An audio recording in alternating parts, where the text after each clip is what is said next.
All right, this is a book summary of Prisoner B-3087 by Alan Gratz. It is a true story, fictionalized. Everything in it's true, but it's got a slight bit of fiction in it. And the author explained the reason for that was to fully enhance the different aspects of what prisoners went through during the Holocaust. Um, The character in it is a real person, and he really did survive 10 different concentration camps. And it discusses in detail how he did that and some of the things he went through. Of course, he survived that over 6 years during the war, and he was a child whenever his family was eventually abducted piece by piece. They were in hiding. Um, he describes a little bit that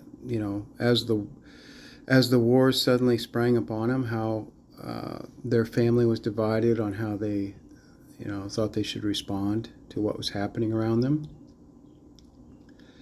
and they eventually found themselves trapped and they couldn't get out, and so they had to hide and try to do the best they could. Of course, they really couldn't hide because there was nowhere to hide, and gradually, bit by bit, they were taken away to different places. Everyone in his family, I'm not going to say that. Not everyone in his family was killed, but most of them were, and you have to read the story to find out how it ends. But obviously, he survives. But I highly recommend it. It's a good book. The reason I like to read books like this is because it reminds me to appreciate the freedom and privileges that I have. Today is the 4th of July, 2023, and I'm very disturbed to report that the local fireworks that we went to last night did not have an American flag flying. And when they did the national anthem, it was a recording. In years past, they always had somebody sing the national anthem, and they had a flag, and everybody, stood and respected the flag and put their hand over their heart and honored the national anthem and cheered after it was over. This year, there was no flag, and everybody kind of stood around looking in different directions, trying to figure out where they should stand and face, and nobody could figure it out. Only about 25% of people had their hands over their hearts, and everybody else just kind of looked bewildered, or they weren't paying attention.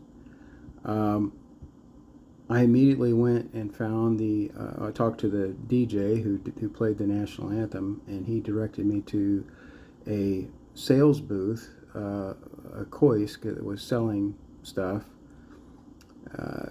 to the people who organized the fireworks show. And it was a very good fireworks show. I'm sure it cost a lot of money, but when I asked him where the flag was, he's like, "Well, I don't know. I didn't think of that." And I asked him, I couldn't understand how he couldn't think of that. I mean, it's an integral part of this holiday, and historically we've always had it.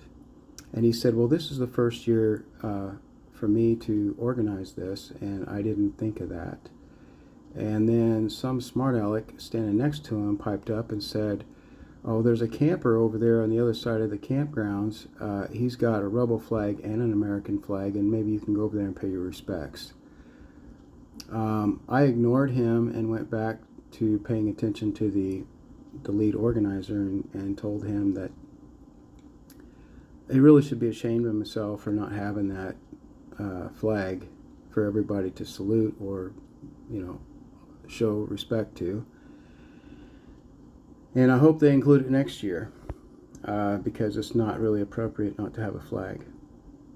I don't really understand what's wrong with people. They seem to be completely ignorant of history. I've taken care of a lot of soldiers that died in World War II and North Korea and Vietnam, and some of them are in my own family, and I personally know people in my own family who served in Iraq and 3 tours and a variety of other things. My ancestors go all the way back to the Revolutionary War. For that jerk to imply that I'm somehow a racist and that I should go back to the guy who had the rebel flag, first of all, the rebel flag is not racist. It was not about slavery. If you know anything about history, slavery was added on as a reason. The original reason had to do with economics and power.